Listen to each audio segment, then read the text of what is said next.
BBC World News. Well, first, fresh protests have broken out today in Kamwokya, in Uganda's capital, Kampala.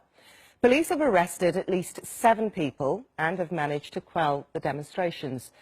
Well, these were the scenes earlier. Protesters setting fires and blocked roads. They're angry about the continued detention of a former resident, the popular MP Bobi Wine. And Mr. Wine is in custody after appearing at a military court yesterday. He was charged with firearms offences.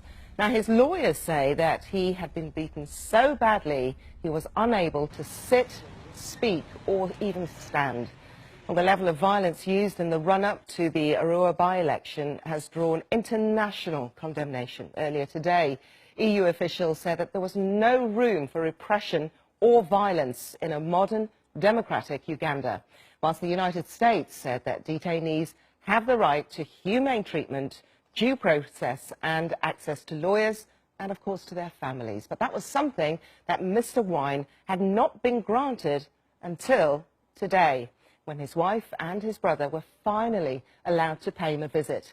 Well, we've edited some of the interview and the images you're about to see here, but some of you may still find it distressing. He knelt down and put his hands up to say, I'm innocent. And by the word innocent, he had a sound of the iron bones on top of his head, which made him fall on the ground. I think by the time he fell on the ground, he hit his nose down and started bleeding. And I think that looked as a catch-up to these guys, because that was the beginning of a beating. He says they shared him like a scavenger. As one man was holding one of the toys, breaking it, almost to bring the bone out, another one was holding a finger. Another one was holding a rib to pull it out manually. Another one was holding an eye. So as the old was not crying enough, one short man moved, he says, and another very heavy man came to him. So by the time he was half collapsed and he could only hear sounds on his way to as they were beating, until he collapsed totally.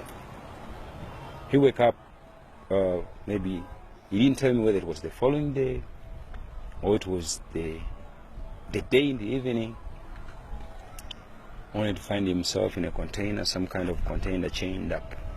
So they took him somewhere and they started injecting him terms that he cannot count. He says he cannot tell what was entering his body by that time. Was it medicine? Was it toxins? Was it any kind of substance? Yeah, I told him, what do you think? Have you talked to anyone? He shook his head and said, Baba, can I tell you something? My body is weak, but my heart is the strongest. We're calling upon the international community, because Uganda does not live in an island. Why are you leaving Uganda alone? Why are you leaving us to die? That was the brother of the MP, Bobi Wine, who was speaking to our correspondent, Catherine Biaruyanga, there in Kampala.